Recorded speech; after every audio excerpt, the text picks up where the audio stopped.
Hello दोस्तों, hi नमस्ते। Welcome to our YouTube channel Bajirao IAS Academy.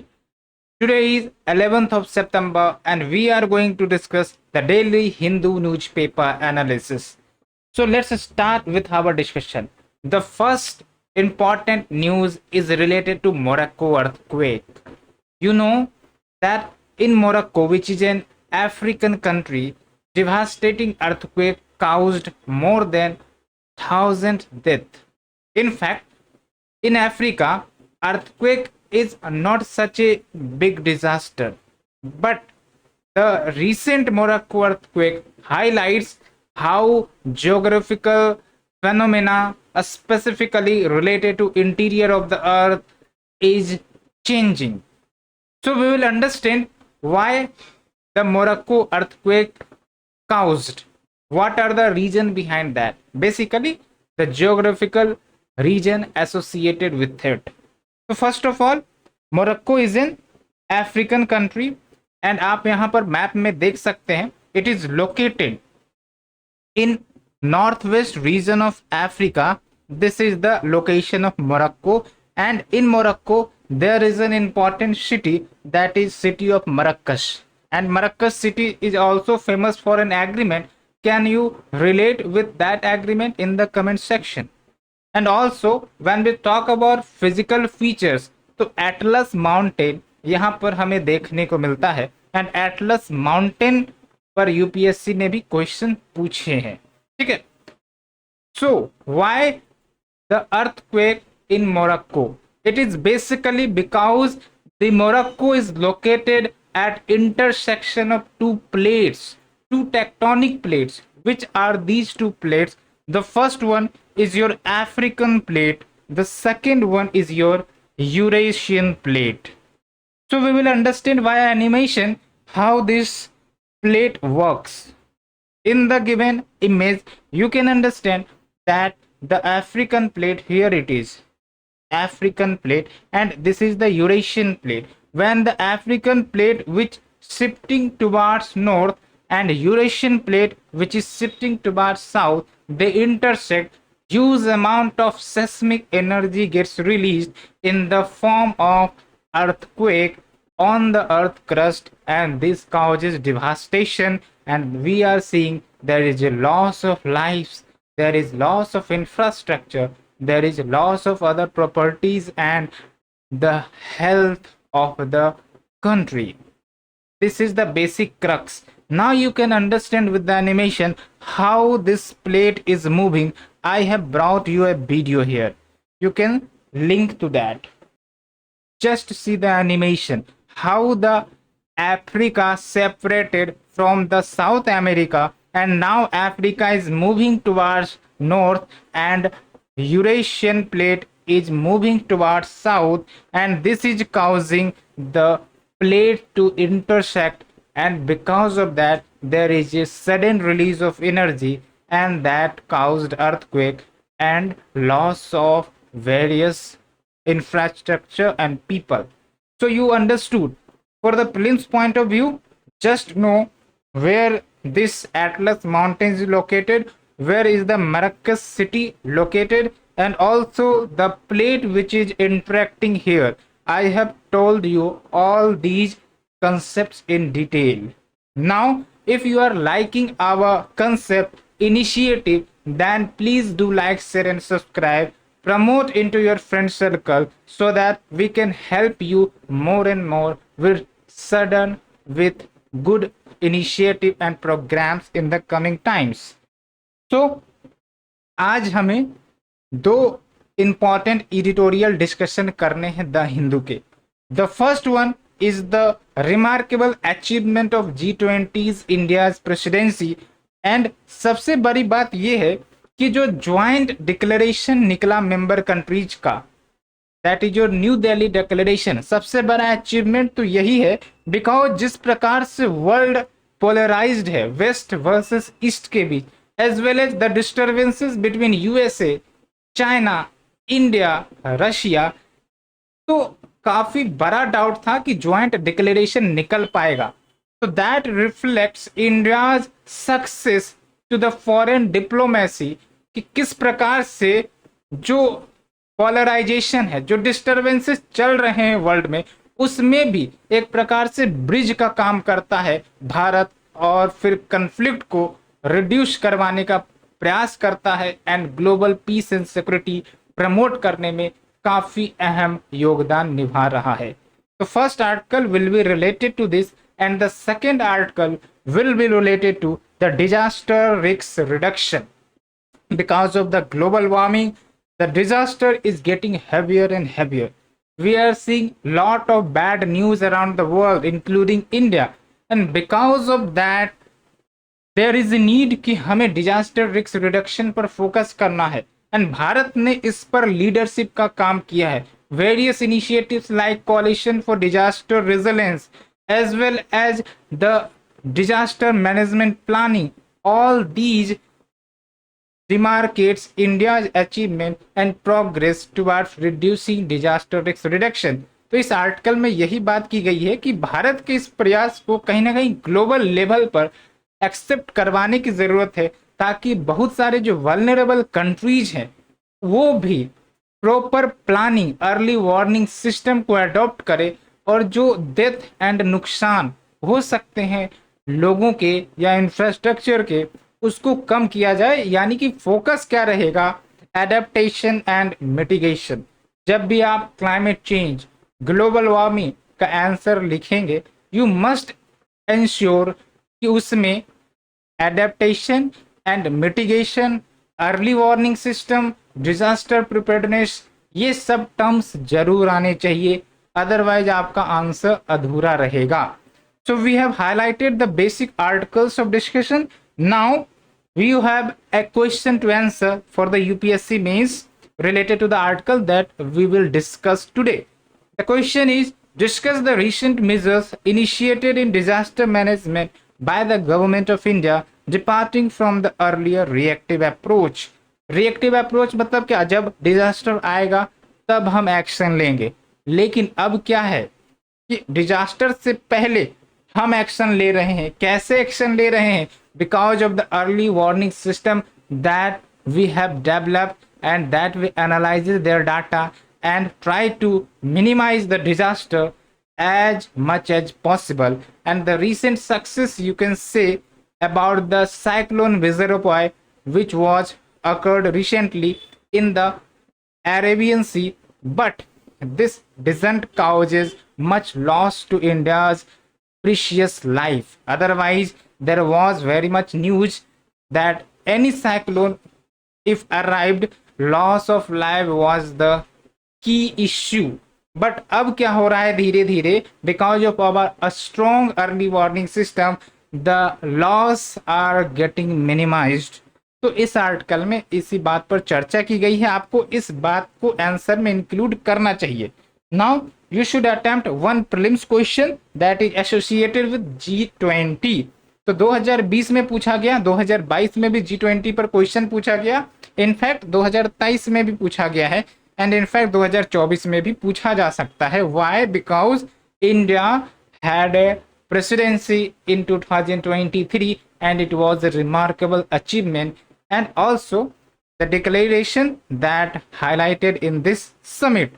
So you can answer the question. The question has been highlighted and you can pause and you can answer.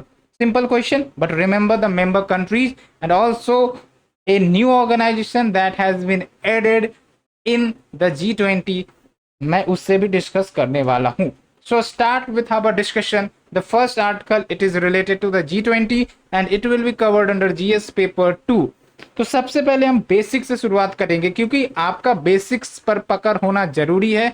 And if the basics gets cleared, फिर article आते रहें, कोई दिक्कत नहीं, आप समझते जाएंगे, आपका जो डायनेमिक नॉलेज है वो बढ़ेगा। एंड GS2 का जो पेपर है ना, उसमें डायनेमिसिटी की डिमांड है। आप स्टैटिक पढ़कर शांत नहीं बैठ सकते। IR का topic very much dynamic.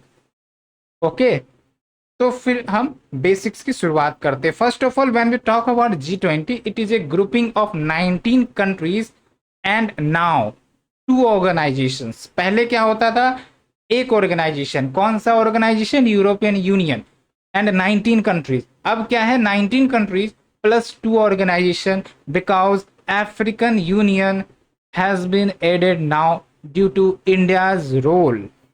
So you should understand this. तो origin क्यों हुआ? बेसिकली 1997-1998 वहां पर आपका फाइनेंशियल क्राइसिस ग्लोब में देखने को मिला, specially south east Asia and south Asia में। तो आखिरकार एक कंसर्न हुआ कि इस प्रकार के फाइनेंशियल क्राइसिस ना आए, इसके लिए cooperation between countries is very very essential. तो ऐसे में सबसे पहले क्या होता था कि central bank governors as well as finance minister ये सब एज ए फोरम में मीट करते थे, सो दैट जो भी फाइनेंशियल कंसर्न्स हैं उसको एड्रेस किया जाए। बाद में 2008 में जब आपका ग्लोबल फाइनेंशियल क्राइसिस आया तो इस ग्रुपिंग को लीडर्स लेवल समिट पर एलिवेट किया गया, यानी कि पहले फाइनेंशियल एंड गवर्नर का मीटिंग होता था, लेकिन अब आप देख सकते हैं हेड ऑफ द स्टेट आते हैं, वंस ए ईयर समिट होता है एंड पार्टिसिपेट करते हैं ऐसे समिट में। एंड ऑल्सो 2009 में इट वाज डिक्लेयर्ड कि ये जो आपका G20 है it is a premier forum for the international economic cooperation. That's why आप सुनते हैं कि यहाँ पर जियो पॉलिटिकल इश्यूज को इम्पोर्टेंस नहीं दी जाती है। अभी आपका रशिया और चाइना इन सब ने साफ साफ बोला था ना कि G20 में आपका जियो पॉलिटिकल टेंशंस वाली घटनाएं को न इंक्लूड करे, because this association this grouping is basically international economic corporation. तो इसके एम एंड ऑब्जेक्टिव पर आप कायम रहे, एंड भारत ने कहीं ना कहीं इस पर सफलता प्राप्त की है न्यू दिल्ली ज्वाइंट डिक्लेरेशन के माध्यम से। Now if we talk about the countries, तो आपको ध्यान रखना है जब G20 की बात करते हैं तो G7 plus G8 plus other countries. तो G7 में क्या है? Most industrialised country like your USA, Canada, France, Germany, Italy, UK, Japan, ये आपके G7 में आ गए। G8 बेसिकली क्या था? पहले रशिया भी हुआ करता था, लेकिन रशिया को एक्सक्लूड कर दिया गया तो बचा आपका G7। तो G8 में रशिया भी है। एंड जब G20 की बात करें तो इसमें आप यहाँ पर मेंबर्स के नाम देख सकते हैं, उसके बाद आप आंसर भी कर सकते हैं क्वेश्चन को। तो इंडिया भी है, south Africa, south Korea, Saudi Arabia, ये सभी मेंबर है, चाइना भी मेंबर है, एंड अब आपका अफ्रीकन यूनियन भी मेंबर बन गया है। That is an importance. And यहाँ पर आपको प्रीलिम्स के लिए फोकस करना है about African union. African union में कितने कंट्रीज का रिप्रेजेंटेशन है? यस, 55 कंट्रीज का रिप्रेजेंटेशन है। एंड अभी करंट प्रेसिडेंट उसके कौन है? आप हमें कमेंट सेक्शन में बताइए। वो अभी इंडिया में समिट को अटेंड करने आए थे। तो क्या आप G20 के न्यूज को फॉलो कर रहे थे या नहीं कर रहे थे? इस पर आपका टेस्ट किया जा रहा है। Okay, so after understanding the basics, what is the structure and functioning of G20? First of all, जो लीडर समिट होता है वो एक साल में एक बार होता है, लेकिन within the year there is the agenda that should be prioritised and that should be discussed. तो उसके लिए क्या होता है? दो पैरेलल ट्रैक्स होती है जो रेगुलर मीटिंग्स कंडक्ट करती है, जो एजेंडा है उसको डिसाइड करते हैं कि प्रायोरिटीज किस पर हमें फोकस करना है, किस मुद्दे पर चर्चा करना है, किस पर नेगोशिएशंस होनी है। तो ये सब पूरा चर्चा साल भर होते रहता है। तो वो जो दो पैरेलल ट्रैक हैं, एक है आपका शेरपा ट्रैक। तो शेरपा ट्रैक आप समझ लीजिए, जो भी कंट्रीज है ना, मेंबर कंट्रीज, उसके लीडर्स के इन्वॉय होते हैं, एक प्रकार से पर्सनल एमिशरीज होते हैं लीडर्स के, और वो लीडर्स के द्वारा अपॉइंट किए जाते हैं, और वही जो रेगुलर मीटिंग्स होता है G20 का, उससे अटेंड करते हैं, नेगोशिएशंस करते हैं, कन्फ्लिक्ट रिजॉल्व करने का प्रयास करते हैं। And this Sherpa track concentrate on socio economic issues. One more question I am asking you, who was the Sherpa of India's G20? कौन थे? अभी आपने न्यूज में भी सुना होगा, बहुत बार चर्चा रही है, तो इसका भी आंसर जरूर दें। उसके बाद आपका दूसरा है financial track. It is headed by finance ministers and central bank governors, and the focus area of finance track is fiscal and monetary policy issues like global economy में जो मुद्दे चल रहे हैं, इन्फ्लेशन का मुद्दा चलता है, फाइनेंशियल रेगुलेशंस को लेकर बातें होती है, because the world is now interconnected. तो कोई भी फाइनेंशियल इरेगुलरिटीज आती है तो उसका इम्पैक्ट ग्लोबल लेवल पर पड़ेगा, इसलिए ग्लोबल लेवल पर फाइनेंशियल रेगुलेशंस का इंपॉर्टेंस बढ़ जाता है, as well as fiscal and monetary policies को कैसे हम फॉलो अप करें ताकि हम क्राइसिस से बचे, इन सब मुद्दे पर डिस्कशन होती है। Now there is another concept about G20 troika. ये प्रीलिम्स के लिए ज़्यादा इंपॉर्टेंट है।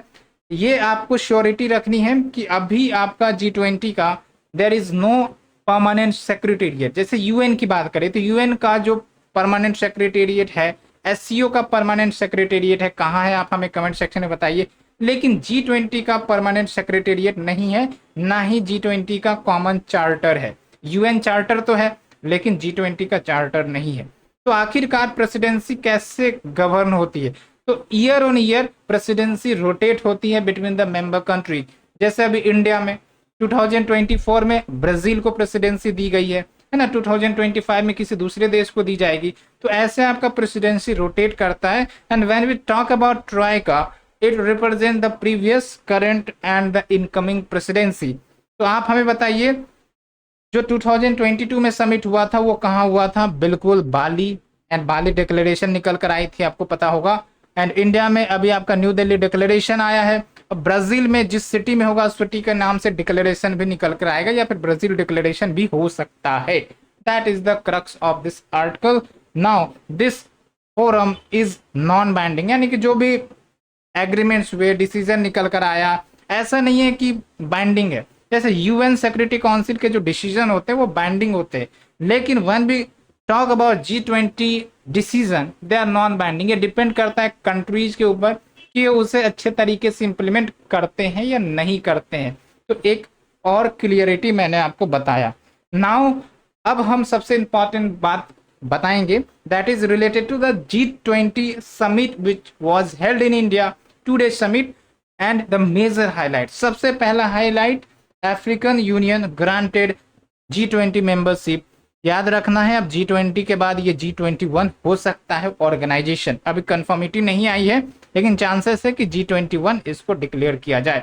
उसके बाद न्यू दिल्ली डिक्लेरेशंस पर सहमति बनी। Now some important thing to note कि ये जो आपके हाइलाइट्स हैं इसको आप मेंस में यूज करेंगे, मेंस आंसर राइटिंग में। लेट्स से कि आप क्लाइमेट चेंज का मुद्दे को लेकर आंसर लिख रहे हैं, वहां पर ग्लोबल बायोफ्यूल अलायंस के लॉन्च का मेंशन जरूर करना है कि we are taking steps in dealing with the renewable energy like global biofuel alliance which was launched in G20 2023 summit। तो इस प्रकार से आपको ऐड करना है, तो ये करंट डायमेंशंस ऐड करेंगे, जाहिर सी बात है आपके आंसर में 4 चांद लग जाएंगे। तो बेसिकली ग्लोबल बायोफ्यूल अलायंस इसे लॉन्च किया गया। इसके तहत क्या होगा कि इथेनॉल ब्लेंडिंग जो पेट्रोल की जाती है उसको E20 लेवल पर बढ़ाया जाएगा। E20 का मतलब क्या है? 80% gasoline that is your petrol plus 20% उसमें एथेनॉल मिलाया जाएगा, उसको फ्यूल के रूप में यूज किया जाएगा व्हीकल्स में। तो ये बात होती है।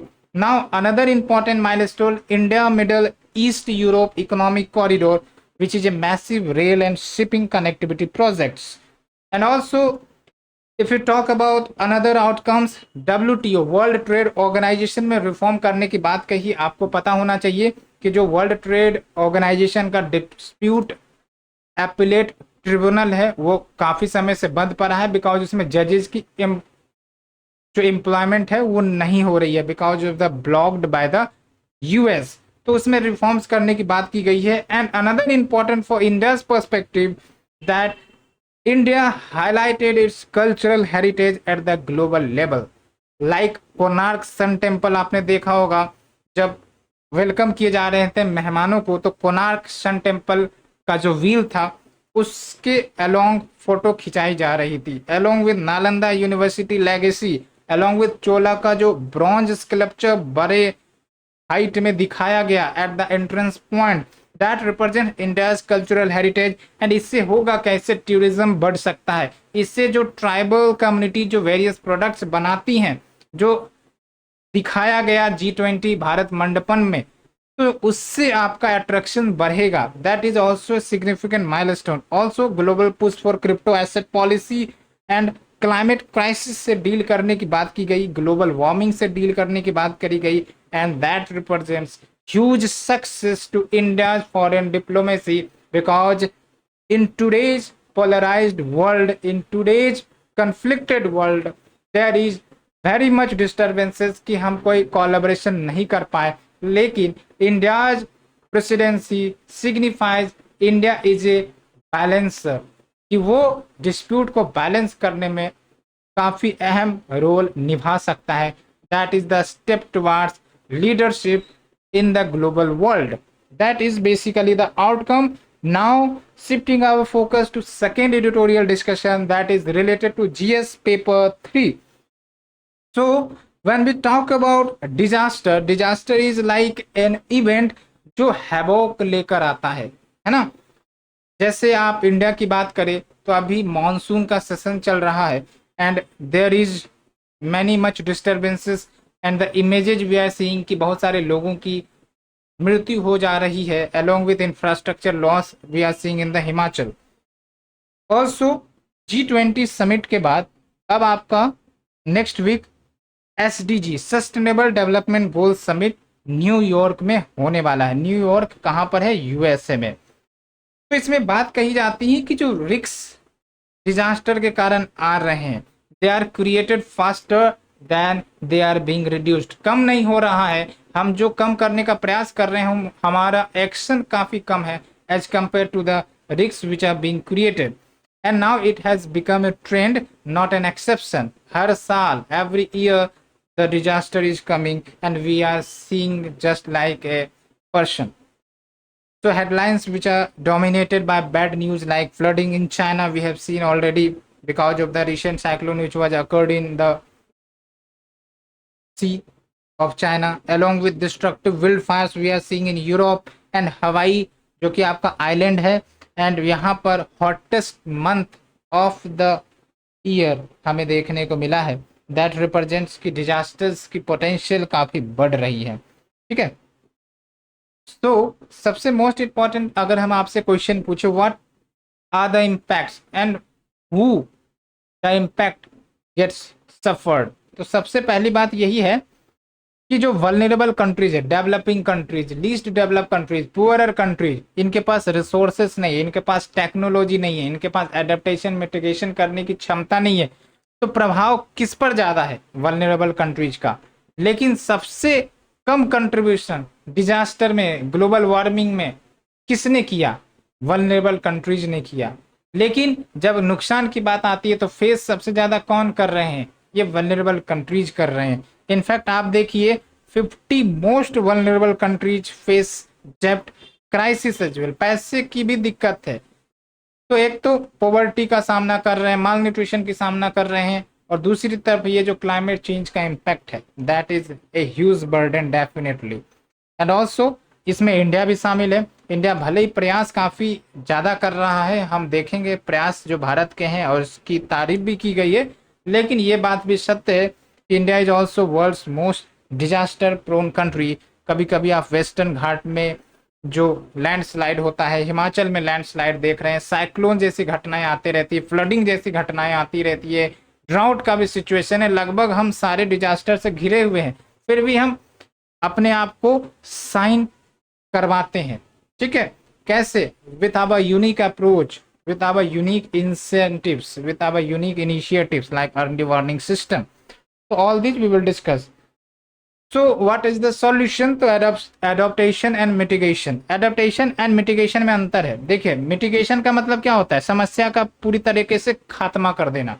जैसे जो आपका ग्लोबल वार्मिंग हो रहा है, ठीक है, जैसे कार्बन एमिशंस होते हैं, लेट्स से कि आपका 2 टन कार्बन एमिशन होता है, तो इसको अगर हम 1 टन कर दे तो मान के चलिए मिटिगेट कर रहे हैं. 0 टन इमिशन कर दे तो इसको हम मिटिगेट कर रहे हैं. लेकिन एडेप्टेशन का मतलब क्या हुआ कि ग्लोबल वार्मिंग हुई, कार्बन इमिशन हो रहा है, and all of because that temperature rise हो रहा है. तो हम क्या कर रहे हैं? इनोवेटिव सॉल्यूशन ला रहे हैं जो आपका रिन्यूएबल एनर्जी की तरफ फोकस कर रहा है, या फिर आपका जो AC आप कहते हैं, रेफ्रिजरेटर आप कह रहे हैं, तो ये सब आपका एडेप्टेशन है. हम अडॉप्ट कर रहे हैं. मिटिगेशन मतलब हम उस डिजास्टर को खत्म करने का प्रयास कर रहे हैं. That is the basic difference. And also there is global initiative like sustainable development goals and Paris commitments, which aims to limit global warming to 1.5 degrees Celsius. Along with we have the Sendai framework for disaster risk reduction. ये ध्यान रखना, ये तीनों सबसे important agreements है जहां पर हम एक्शन ले रहे हैं डिजास्टर रिस्क रिड्यूस करने का, ठीक है। And when we talk about the recent crisis, तो कोविड-19 का क्राइसिस आया, इसने और ज़्यादा समस्याएं बढ़ा दी, but this covid crisis gave us a learning कि हम किस प्रकार से कॉपरेशन के साथ एक साथ वर्क करके हम डिजास्टर्स को कंट्रोल कर सकते हैं। जैसे डिजिटल इनोवेशंस भारत ने किया, like computer modelling and India's CoWIN portal, जिसने पूरा डाटाबेस रखा वैक्सीन से रिलेटेड, किसको वैक्सीन दी जा रही है, कहाँ पर इन्फेक्शन ज़्यादा है, ये प्रॉपर मॉनिटरिंग। तो यही बात यहाँ पर भी की जा रही है कि डिजास्टर में भी यही होता है, proper monitoring, early warning system. तो इसको कहीं ना कहीं ग्लोबल लेवल पर ले जाने की ज़रूरत है, ताकि ये जो वल्नरेबल कंट्रीज है, अप्रॉक्स आपका 33% ऑफ द कंट्रीज वो अर्ली वार्निंग सिस्टम उनके पास नहीं है। तो कहीं ना कहीं भारत के प्रयास से इसको एक्सटेंड किया जा सकता है। And India is a leading example in disaster risk reduction. आप यहाँ पर देखिए कुछ इनिशिएटिव जो आपको ध्यान में रखना है। Approx all the 28 states have prepared their own disaster management plan, and India's early warning system for cyclones covers the entire coastline। और अर्ली वार्निंग सिस्टम से क्या होता है कि पहले ही आपको डिजास्टर का पता चल जाता है, तो आप जो है पहले से एक्शन ले सकते हैं, लोगों को वहां से हटा सकते हैं, रिहेबिलिटेट कर सकते हैं, एज वेल एज इंफ्रास्ट्रक्चर को प्रोटेक्ट कर सकते हैं, ठीक है। तो that is the significance of early warning system. And ये भी कहा जाता है कि इससे आपका जो डेथ मॉर्टेलिटी है वो 90% से कम हुआ है ना। 90% is a huge number, that should be noted. ये आप लिखना जरूर मेंस में, ठीक है। And also the recent zero death which was in Gujarat due to the cyclone Biparjoy demonstrate India's effective preparedness, response and early warning system and action systems. So, by understanding कि disaster का बहुत बड़ा इम्पैक्ट होता है हमारे देश में, finance commission 15th finance commission also taken certain initiative, जिसके तहत उन्होंने फंडिंग डिस्ट्रीब्यूट किया वेरियस स्टेट को as well as union government को कि वो डिजास्टर से फाइट कर सकते हैं। उसके लिए पैसे की जरूरत पड़ती है ना, तो एलोकेट करवाना जरूरी होता है। ऑल्दो ग्लोबल लेवल पर ये कमिटमेंट किया गया है पेरिस क्लाइमेट एग्रीमेंट के अंतर्गत कि $100 बिलियन दिए जाएंगे ईयरली बेसिस पर, लेकिन वो कमिटमेंट अभी पूरा नहीं किया गया है। That was also a concern which was highlighted in G20 summit 2023। But यहाँ पर हम डोमेस्टिक लेवल पर तो एक्शन लेंगे ना, तो डोमेस्टिक लेवल पर आप देख सकते हैं फाइनेंस कमीशन ने भी डिस्ट्रीब्यूट किया, लगभग $28.6 बिलियन एलोकेट किया गया for disaster related matter। And on the international front, India is also leading like CDRI, Coalition for Disaster Resilient Infrastructure। along with India की जो नेशनल डिजास्टर रिस्पॉन्स टीम है, वो इंडिया में तो कोई भी डिजास्टर होता है मदद करती है, लेकिन ग्लोबल लेवल पर भी डिजास्टर होता है तो वहां पर भी पहुंच जाती है मदद करने के लिए। That represents also the soft power of India. जैसे तुर्की अर्थक्वेक आया था तो वहां पर भारत की जो टीम है वो वहां गई थी और वहां पर लोगों को बचाने का प्रयास किया था, ठीक है। And also there is also milestone like for the first time ये जो G20 के वेरियस वर्किंग ग्रुप की समिट हो रही थी डिफरेंट सिटीज में, एक इंपॉर्टेंट वर्क ग्रुप सेटअप किया गया for the first time that was related to the disaster risk reduction. यहाँ पर देखिए for the first time the disaster risk reduction working group on the G20 was created, ठीक है। तो ये भी भारत का जो अप्रोच है वो दर्शाता है। तो disaster risk must be integrated at all level.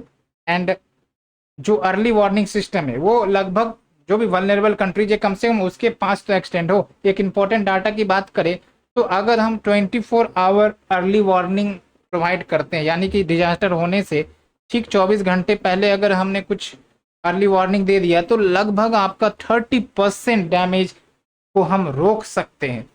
फिर भी लगभग 1/3 of the world population does not have access to such system। तो क्या सॉल्यूशन होना चाहिए? ये अर्ली वार्निंग सिस्टम उन्हें एक्सटेंड करे। ये गरीब देश हैं, पुअरर देश हैं, तो इनको हेल्प करना पड़ेगा। उसके लिए इंडिया लीड कर सकता है।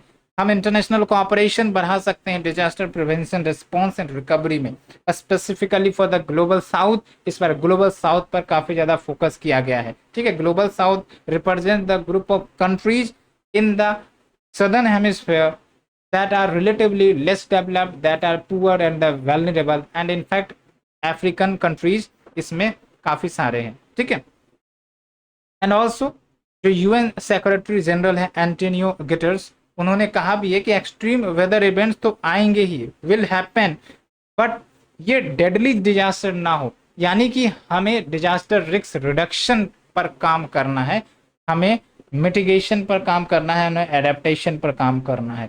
सो G20 summit and India's success in disaster risk reduction, as we have highlighted in this article, is an opportunity कि हम इंटरनेशनल कोऑपरेशन और बढ़ाएं एंड रेजिलेंस को मजबूत करें related to the risks and related to the loss of lives and infrastructure that we see because of the disaster.